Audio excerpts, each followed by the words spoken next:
What's going on, everybody? This is Shane Simmons with the Art of the Flying Eye podcast. On today's episode, we are going to be interviewing Ryan Case. Ryan Case is a fantastic artist based in Louisville, Kentucky, and just an all-around great dude. So hang around for just a little bit, and we'll get right into the interview with him.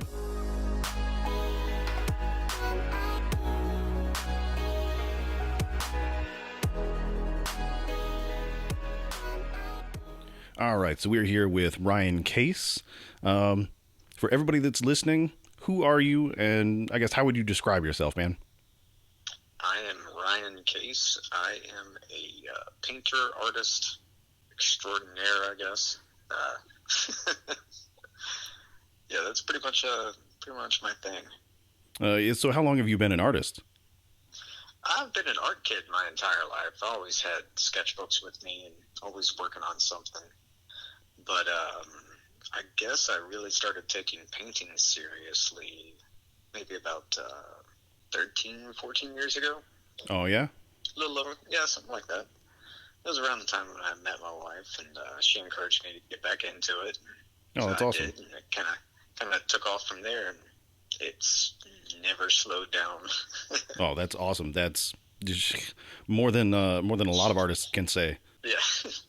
So have you been painting professionally since then? I mean, did you just like jump right into it from starting? Well, I was working as a body piercer in a tattoo shop in Maysville, Kentucky, and it was pretty slow there. So I was doing just kind of experimenting with art and painting and trying new things, doing a lot of graffiti stenciling and stuff like that. Really, I didn't know you actually did that stuff. I used to do that as well. That's how I got started. And one day I was painting, I think it was a Frankenstein. And one of the tattoo clients was like, well, how much do you want for it? I was like, what are you talking about? He's like, I'll give you $100 for your painting right now. I was like, cool. Shit, there you go. It's like, shit, this works. All right. Yeah, absolutely. So are you actually from Maysville? Yeah. Oh, no way. Born and raised. Yeah. I did not know that. Everybody's got some sort of connection with Maysville, Kentucky. Yeah, I was actually just down there at an Oddfellows lodge. Yeah, there's actually a pretty good sized Oddfellows lodge down there. Is that the Cashapp Lodge, I think? Oh, you'd have to ask me their actual lodge name. Yeah.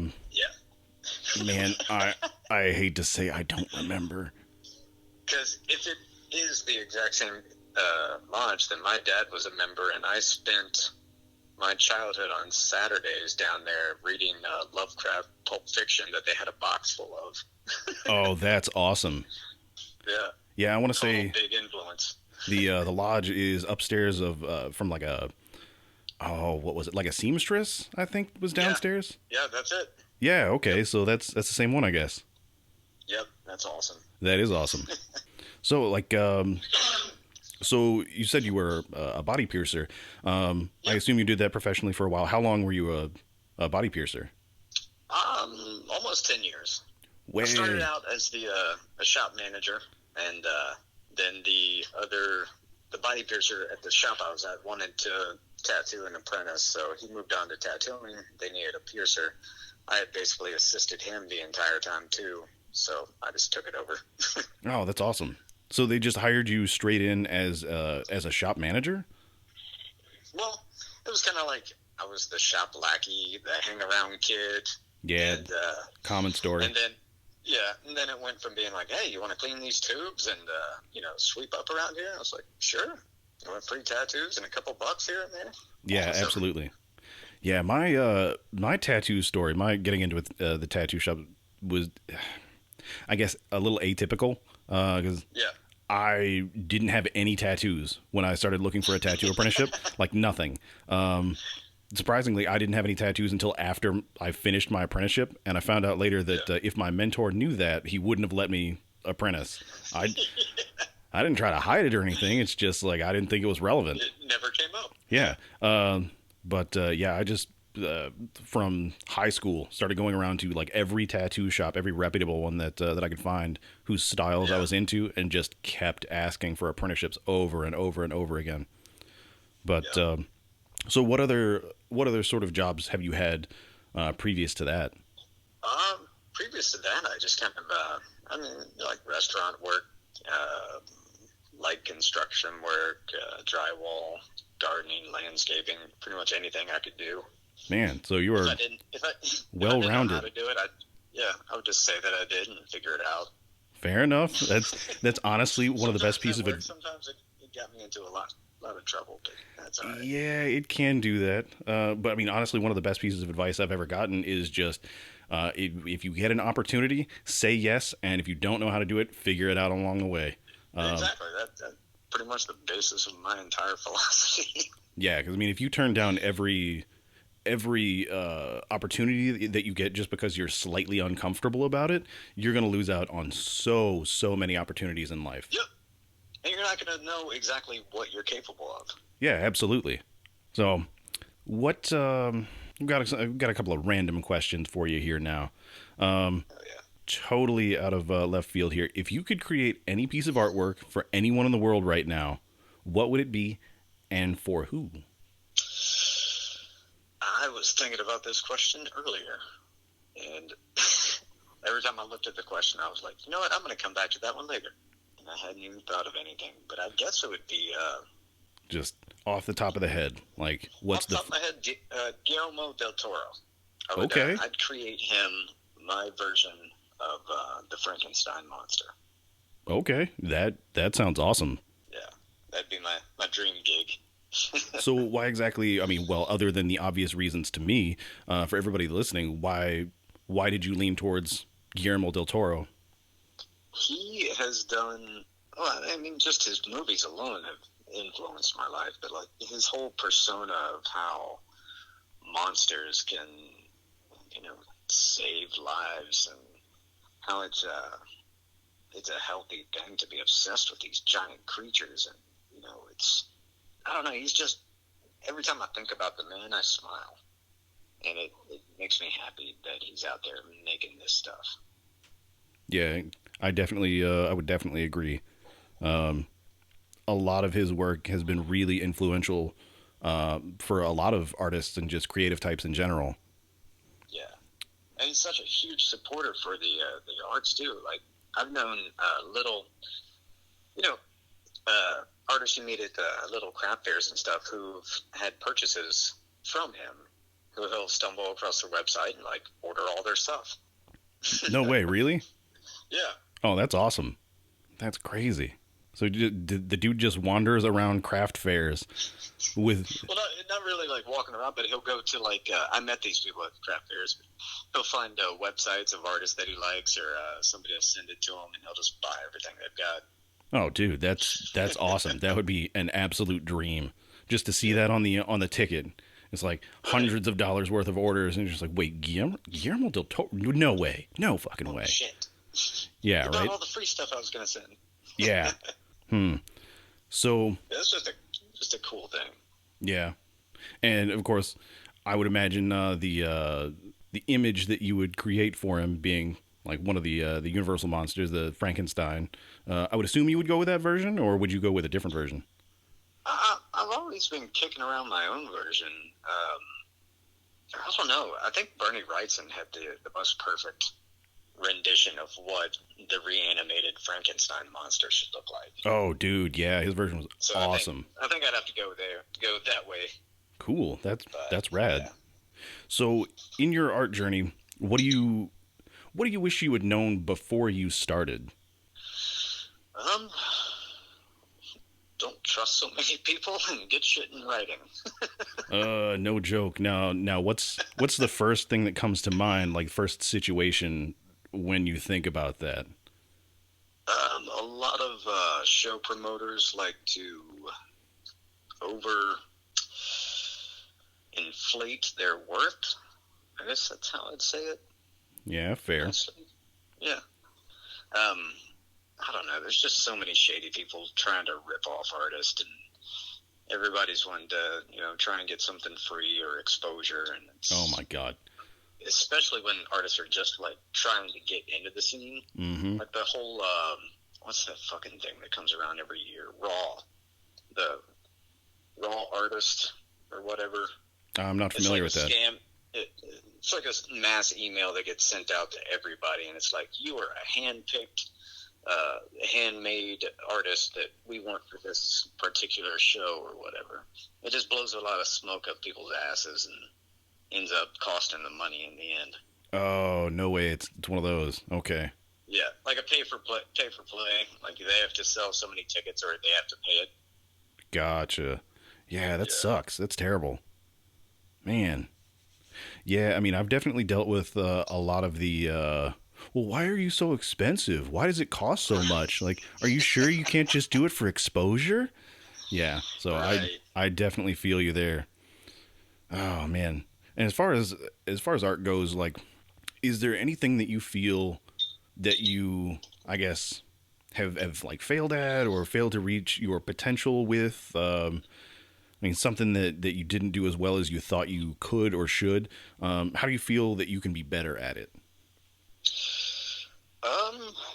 I guess along this journey, we had a small little art gallery that the whole goal was like, bring in all of our friends, support our friends. We're gonna, get all this art sold, and it was a massive undertaking that we weren't ready for. Yeah. And definitely learned quite a bit about what not to do doing that. So, I mean, if you learn something about it and it's not necessarily a failure, though. Exactly. I mean, there is no failure until you quit. Yeah. Fair enough. Fair enough. Yeah. So, how long did you operate that gallery? What was it called again? It was Sink or Swim Art Gallery. I think it lasted maybe 6 months, if that. Oh yeah. Well, I mean, I've seen the statistics for a lot of new businesses fail within the first year. But yeah, like you're saying, as long as you learn something that you can apply towards your future ventures, then it's not really a failure.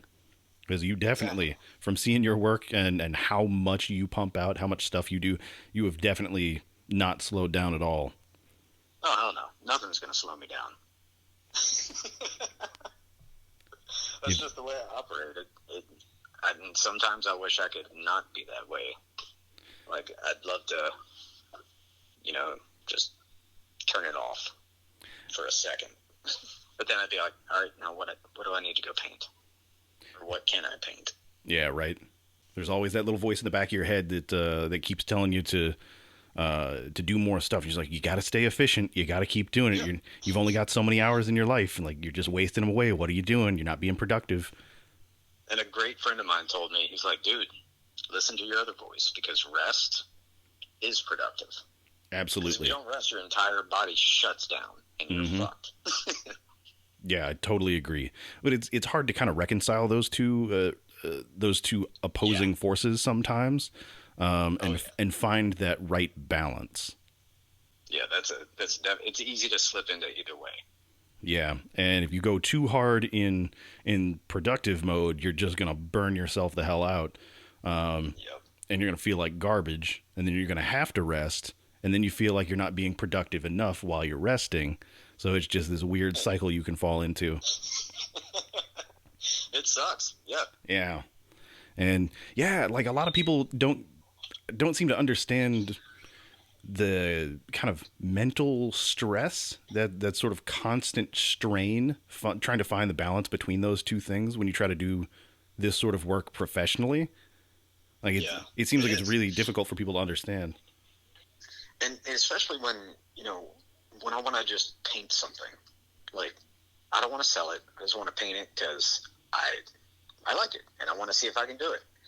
And it's almost like, no, you need to commercialize this and make a buck off of it. Like, no, I just want to make something and put it on my shelf. Yeah, right. Like, especially it's like that. Yeah.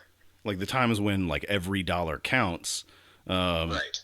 Yeah, it's hard to try to not put a dollar amount on something I mean, if you've got like a phone bill or a light bill coming up, it's hard to not want to try to monetize that.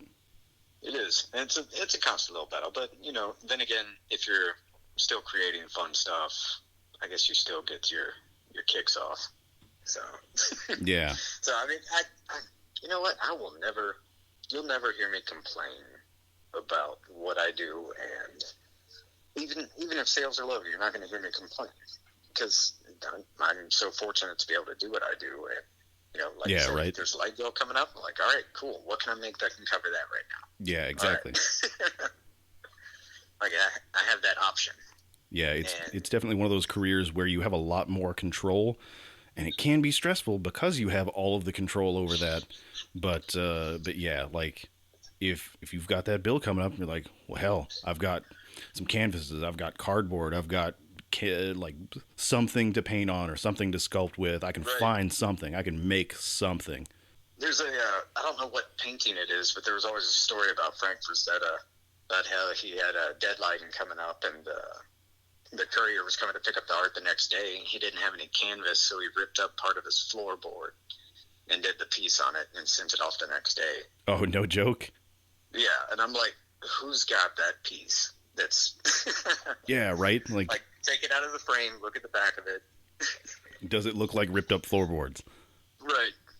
Yeah, I mean, for better or worse, it seems like artists are just in general really kind of resourceful.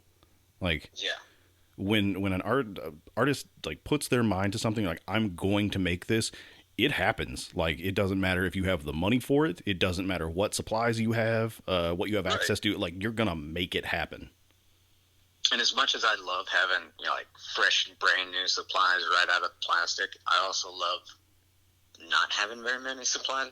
Looking around and being like, all right, what can I do with this? Yeah, just to kind of see how far you can push yourself with, I guess, a new or uncomfortable method. Just how much you can grow, I guess. Yeah, especially if you're trying to make money for more supplies. You're like, okay, it's alchemy. Yeah, turn nothing into something. Exactly. Turn old, dried up, like, dollar store watercolors into $500. Find a nice frame and it's sold. Yeah, right. Yeah, but I mean, the important part is not the supplies. It's how you put them together. It's what you do with it. That's what has the worth. That's what provides that value. I listen to a lot of motivational speakers, and Tony Robbins is one of my favorites. But really? One of his quotes is, "It's not your lack of resources; it's your lack of resourcefulness." Fair. That always struck with me, because it's like, we're artists, and usually we're broke most of the time. Like our money flow comes in, sporadically. Yeah. To say the least, it's a roller coaster.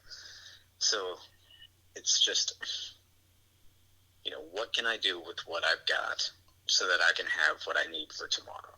Yeah. Yeah. In recent years, I found myself listening to a lot of like motivational type speakers as well, and I gotta say, like, the one that's resonated the most with me recently is absolutely Gary Vee. One, just for the fucking cursing. He's a cursor, aligned with my own linguistic desires. Right. Like, our speech patterns are very, very similar. But yeah, he's very, very frank, very straightforward about stuff. He doesn't sugarcoat stuff, doesn't make it seem as kind of touchy-feely as a lot of other people. Right. He doesn't put that, like, slick corporate grease on everything. He's just really kind of punchy, and it's just like, well, hey, if you're not doing this, then you're going to fail. That's why you should do this, and then you'll succeed. Right. There is a straight path to it, and if you do these certain things, and it'll lead you to success. Like a lot of these motivational speakers, they're super fucking cheesy, but if you can look through the bullshit and get to that final message, it can really open your eyes. Yeah, agreed. Yeah, a lot of their words have really helped me, especially recently. I mean, with, like, the business shutdowns and all that stuff.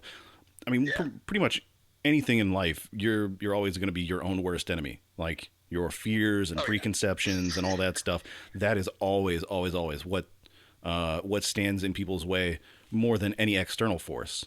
But with, like, all of the COVID-19 pandemic shutdowns and all that stuff, how has that affected your business? Like, has it really slowed anything down, or has it?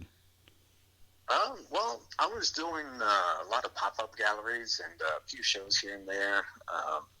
Signed up for a couple conventions later in the year. Everything's been put on hold and canceled. So, but with stuff like that, I never really go into an art show thinking, okay, I'm going to make this much money.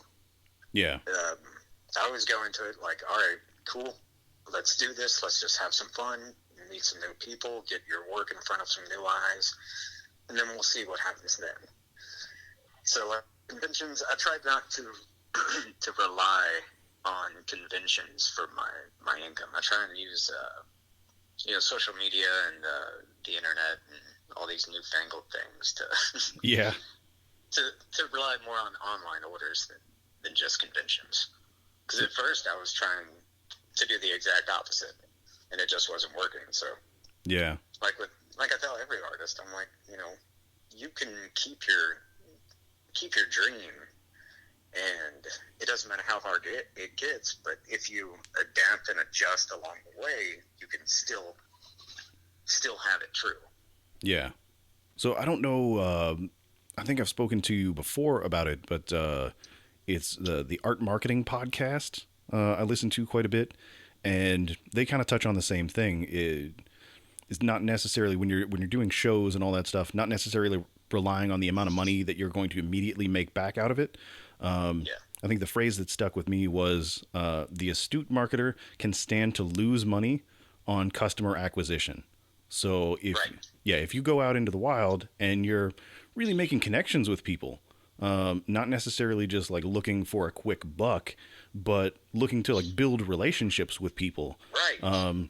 Like those people are just going to be naturally attracted to what you do. Like your audience that would normally, that would be the most aligned with what you're currently doing are going to find you that way. So even if you lose a little bit of money on whatever the cost for the booth is or whatever, or advertising materials like cards or flyers, you're gonna build that relationship and get more value back out of it later in whatever various forms. Oh, absolutely. Because usually, like with conventions, we might break even or lose some money on it, but then about 3 weeks later, I'll get an email and be like, "Hey, I met you at this convention. I saw you doing this. Can you do this?" I'm like, "Yeah, cool. There we go." Yeah, perfect. Yeah, that's awesome. One thing that I've been asking a lot of people recently, since I love food. I'm a fat kid at heart. It's totally random, but what is your go-to order at your favorite restaurant? I've got two in this town. Number one favorite restaurant is Heart and Soy. And they've got the vegan gyro, which is just stupid. It's fucking good. Oh, yeah? I'm making myself angry just talking about it because now I'm really hungry. Oh, no. But and then the number two would be the vegan banh mi at Ramsey's Cafe on the World. Oh, no way. I think it's a beast. Yeah, I'm definitely a fan of banh mi. What was it? I want to say the last time I had anything similar was like the sandwich of the month at Royals, I think. Yeah. Yeah, and does Royals have vegan options? I think they got tater wedges. I thought they had like or they might have like the fried tofu.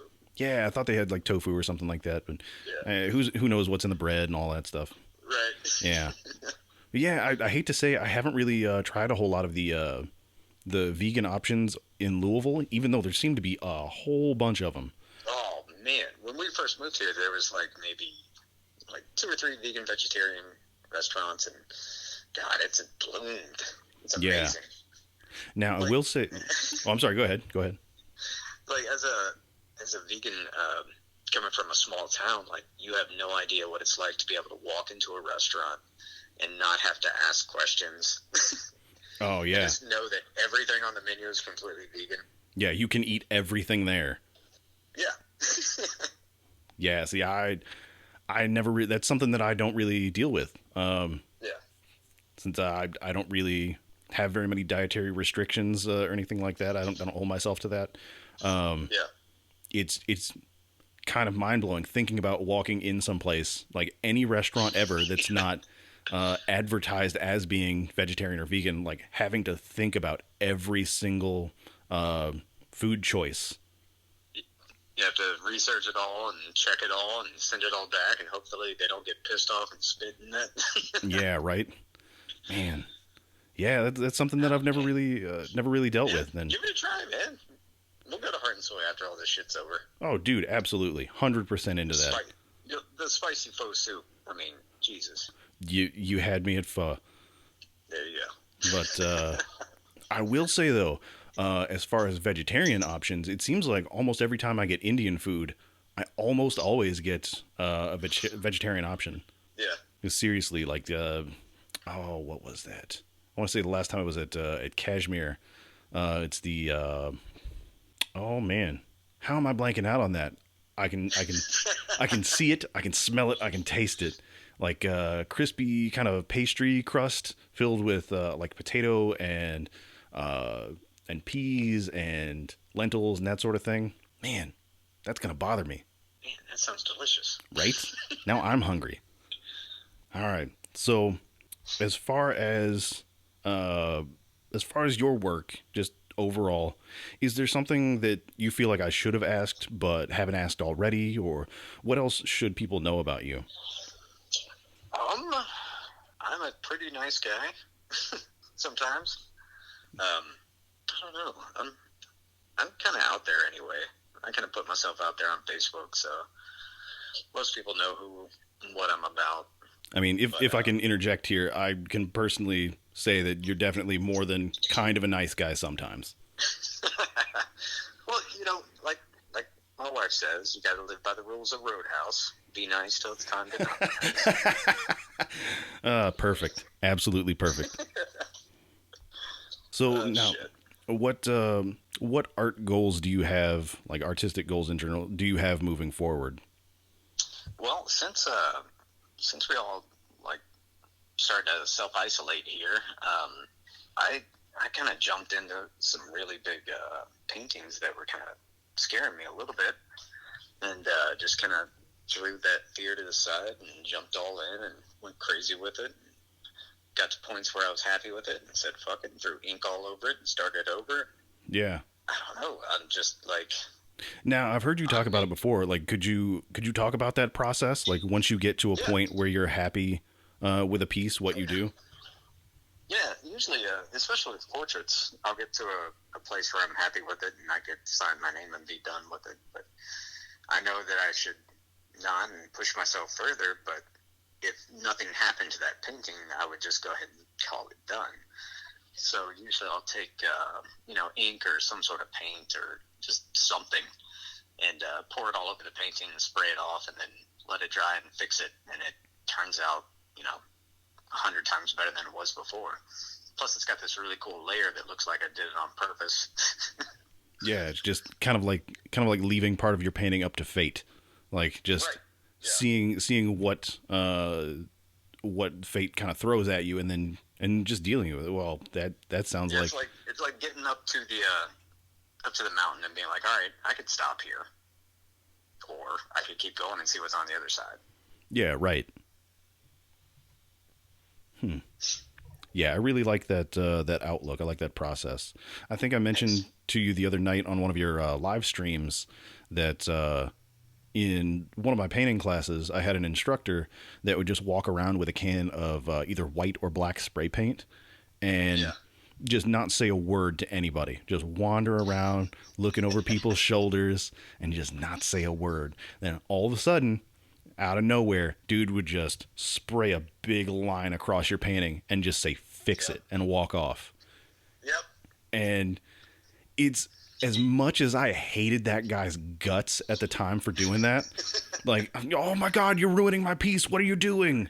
Yep. It teaches you to kind of roll with the punches. It teaches you to deal with whatever happens. I mean, at some point on some piece of artwork, there's gonna be something that happens. You drop a a container of ink, or you drop your brush, or the piece falls over and gets crumpled or like smears, and you have to know how to deal with that.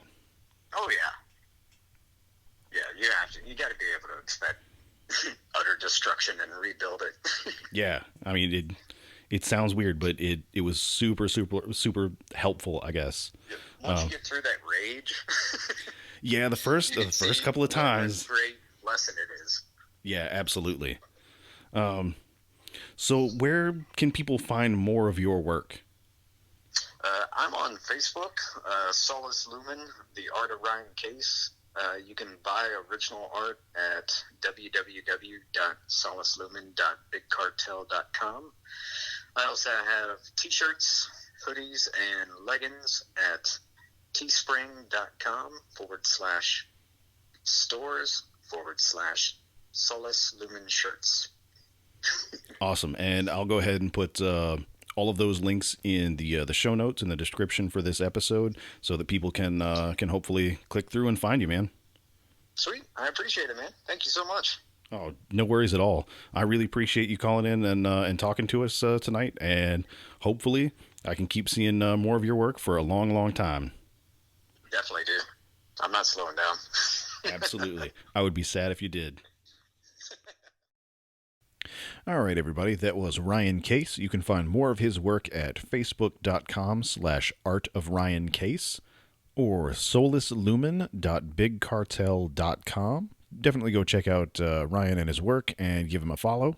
I definitely appreciate everybody listening, and if you would like to get a hold of me, you can get a hold of me through the contact page on my website, www.shaynesimmons.com, or you can find me on all the various social media platforms by searching Shane Simmons or Shane Simmons Tattoo. And until next time, keep being rad, y'all.